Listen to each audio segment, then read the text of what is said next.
All right, there's a lot of this that enthralls me on so many different levels. But what do you make, let's start here, of the timing of all this? Because I think that's paramount. The timing is a great place to start. Let's go here, Tim. And forgive me if I go a little, because there's a lot to say. The Calgary Flames are a playoff team in this league, all right? And they have done some intriguing things this offseason. Things that make sense. You know, Mike Smith's not the long-term guy in the crease, but he's a veteran guy. Travis Hamonic, interesting deal for that team. Interesting deal for that organization. No Goudreau distractions. Sam Bennett's done. He's in camp. You have a pretty good story developing here on the ice. And they were at a golf tournament yesterday where they do a lot of really good charity work in the community. One of the many golf tournaments around the National Hockey League that we talked about all week. Was TVA there? No. Okay.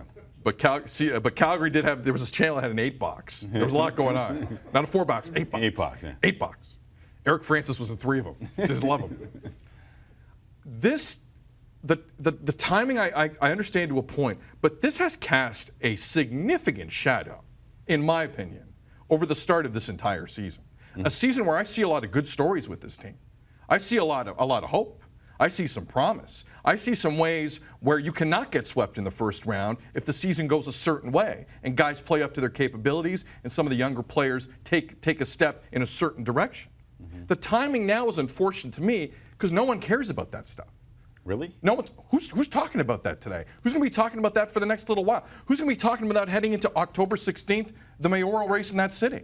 Well, I think as soon as hockey starts, they'll start talking about the hockey. If anyone has a quote on this story, it will overshadow anything that's going on in that city with that team. You don't think so?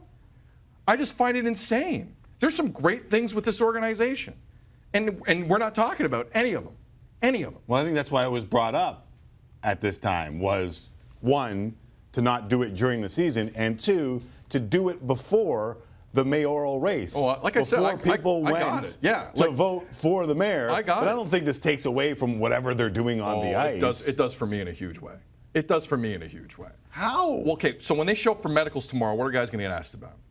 They'll be asked about the arena. Right. And when they haven't played a hockey game yet. And when the first on-ice workout happens on Friday, what are they going to be asked about?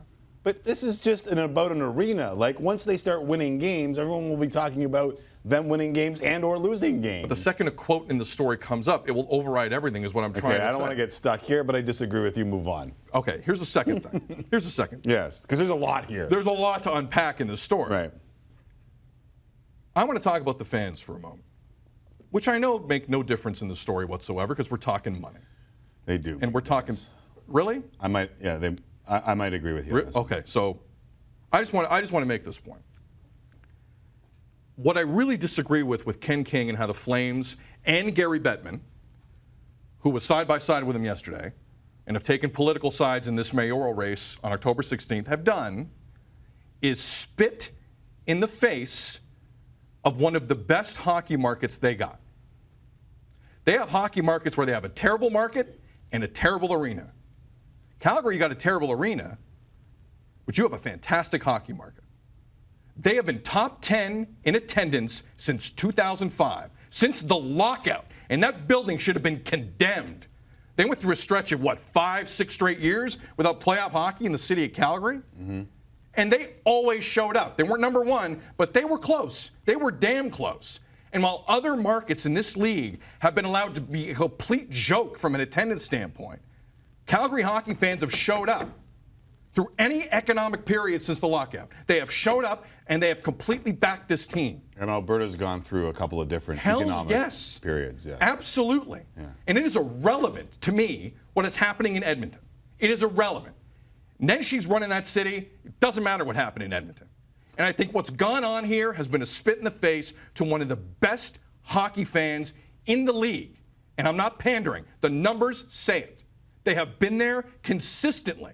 And to have to hear that talk last night and read that today in a fairly emotionless style, I think is highly disrespectful to them. And I know big picture it doesn't really matter. But I just wanted to make that point because I don't think a lot of people are. They're great hockey fans out there, terrific hockey fans out there. And in a league where they have some joke of markets sitting there and the league's trying to pass it off like everything's fine, everything is fine from an interest standpoint in that city. They got a bad arena. We understand it. But I think the fans are really getting pushed But aside. hold on, the fans are being held hostage by two sides, not just one side.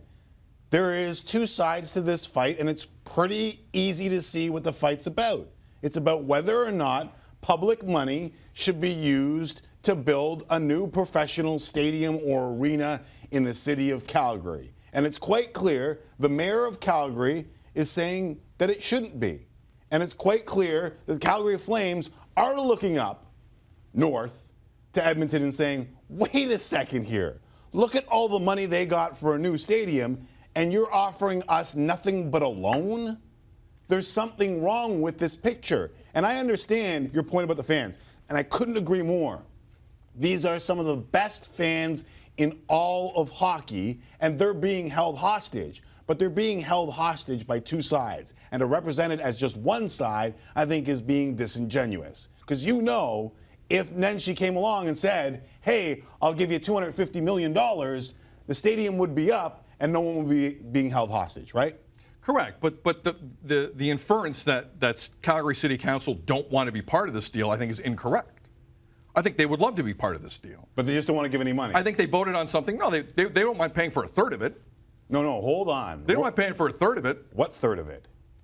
City Council today passed a third plan. No. Third private, No. third We public, ticket surcharge. That seems to be what Nenshi and company want to do. No, you got your information wrong. One of those thirds is a loan that would be paid back. All right, so they And the other so third, they don't want to take on and all the other that third, risk. So and the what's other wrong with third that? is a ticket surcharge. So what's wrong with not wanting to take on all that risk? What's wrong with that? What risk? It's a loan.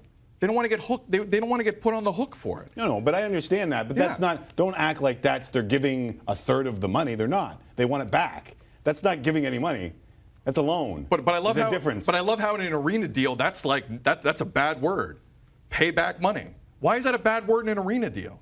Why should the Flames have their backup on that? It's not a bad word. It's a completely reasonable We're word. going back to the equation. Should public money be used? And you're saying no chance? No, I'm not. Nothing. I'm not saying. No. Zero. That's not what I'm saying at all. But if the That's not what Calgary I'm saying at all. Flames are only getting the offer of a loan, then they're getting no public money.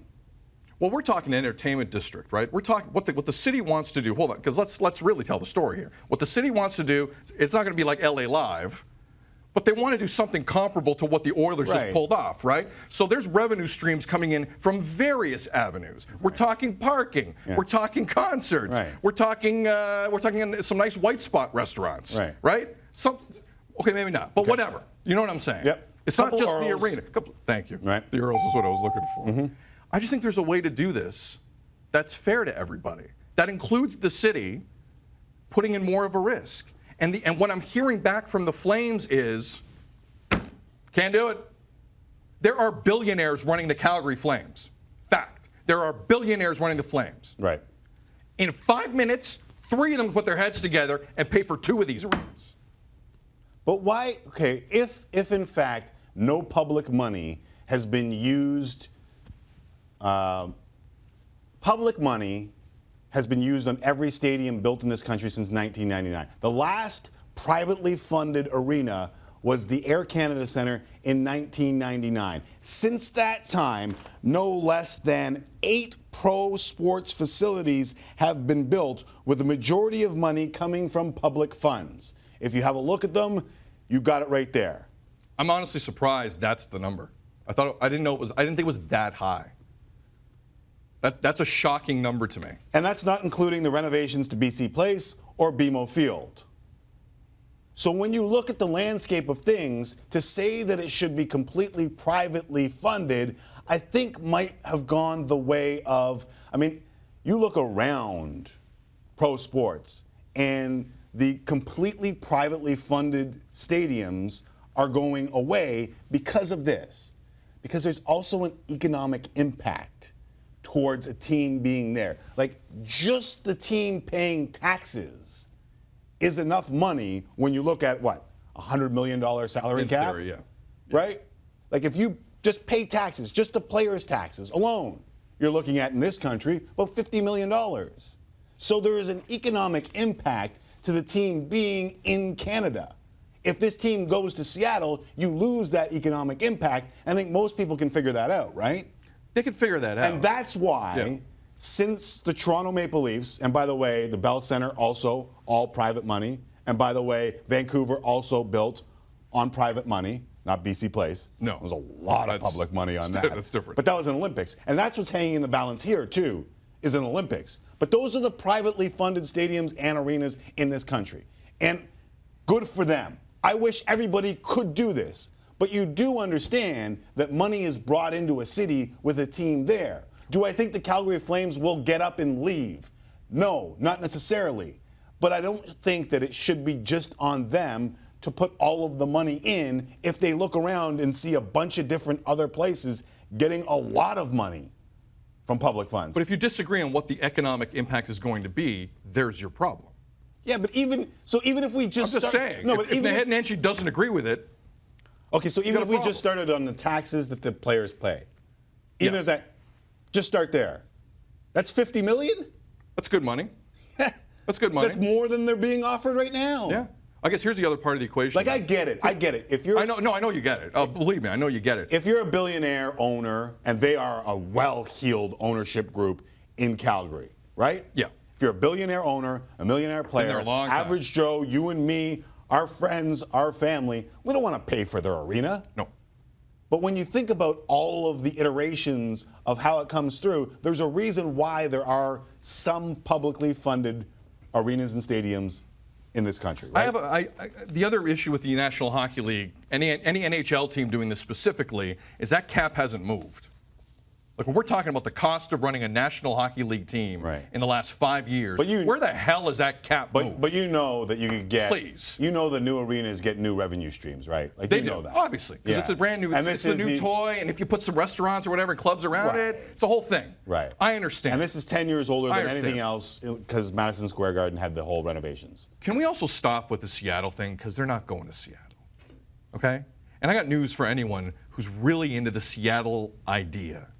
The only place you hear that Seattle is that interested in an NHL team are from Canadian writers and broadcasters. People in that market don't give a damn if a National Hockey League team ever comes, because the Sounders are going to get more coverage than that hockey team.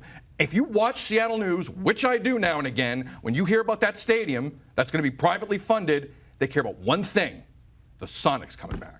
They don't care about hockey. They don't talk hockey. They don't bring up hockey. It's a myth that they care about hockey being there. If it's there, sure, they'll take it. But it's not the driving force of that renovation in Seattle. It's not even close.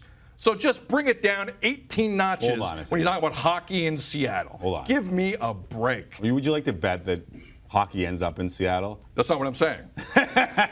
What I'm saying is, don't not think Calgary. Tim Lywicki, this is at the top of his priority list to bring the Hey, National I Hockey watch League King to Sports Seattle. too, all right? I watch Q. Como too. Como at 6. All right, I watch it too. It'll be Give me a Phoenix. break. It'll be Arizona. It'll be another. There will be hockey in Seattle. Okay, and if it happens, they won't. What I'm saying is, whatever economic benefit the Flames think they're going to get, they need to wake the hell up on that.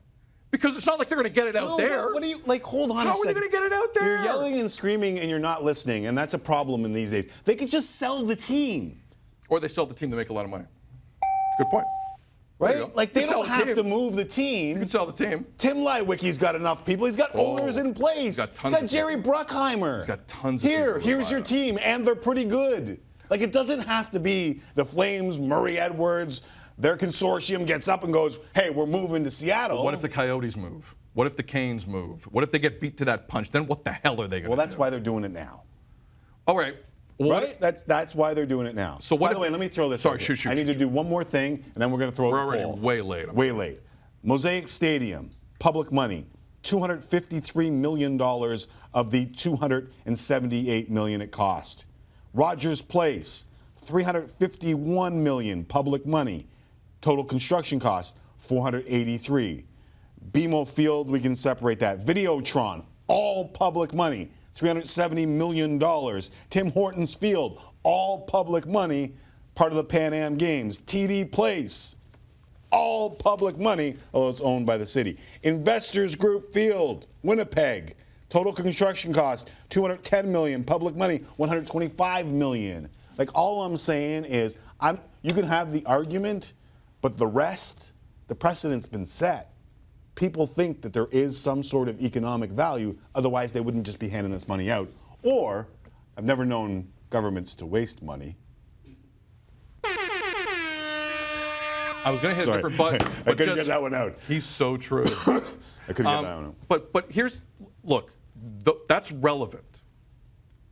You're dealing with one mayor and one team. In my mind, what has gone on in any other city is beyond irrelevant you're dealing to with this discussion with those people in that city, in this economic climate that they know very well. You're dealing with an electorate. So let's play this out, Tim. October 16th is the mayoral election in the city of Calgary. Which has basically become a referendum. Yeah, and I will never watch a Calgary mayoral election as closely as I'm going to watch that one on October 16th. Okay.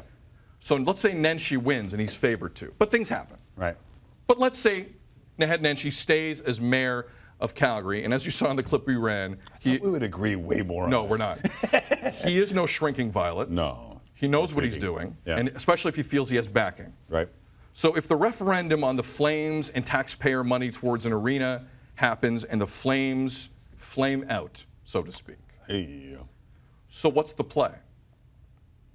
They have to move or they look like complete, I don't know what the word is. No. But they look awful if all the saber rattling has gone on. Nenshi stays in power, and there are probably some hockey fans in that city who don't agree with the notion. Yeah. My question is, what then? Yeah, what does ownership do then? Because you've almost pushed not all your chips to the middle, but there's a lot of PR chips in the middle. When you have Gary Bettman taking a mayoral side in a political election, which is, as far as I'm concerned, is unprecedented. I have never seen him. Correct me if I'm wrong. I've never seen Gary Bettman stand there and go, you know which candidate you need to support if you want the Flames to stay in this city. Right. I've never seen anything close to that. So what happens if Nenshi just wins? Then what? It'll be interesting because Nenshi said today we remain at the table in negotiations. And there's a lot of BS being called here. This is a very expensive game of chicken being played. And it's a damn shame that the fans are in the middle of that very expensive game of chicken. But I'll just ask the fans, should public money be used to fund professional sports arenas or stadiums? We'll put it up on the Twitter account at Tim and Sid. I think that's what this comes down to. Is it not? That's what October 16th will come down to, yes. In City should any public money be used to fund, and I'm not saying all, and I don't even know if the Calgary Flames are saying all. No, they're not. They're not. Some. Some. If the third was real, and not just a loan, would the Calgary Flames say yes? Do you want to negotiate a deal right now on live national television? We can get Naheed Nenshi, we can get Ken King together, and we could be the arbiters. I got to tell you, I almost failed grade 11 algebra, but okay, so we won't do it. I think I can pull this off. You think so? Or I just run for mayor of Calgary right now, with your financial backing, obviously. Yeah, forget Andre Chabot. Forget it. I'll run. I'm good in debates. That's how you do it. That's how you debate. I think you just lost one. Eric Francis, actually, I think I just won one. Eric Francis, Calgary Sun, will join us top of the clock. I have a feeling the debating, not over in this show. No, I can tell by not over. I can tell by our Twitter feed right now.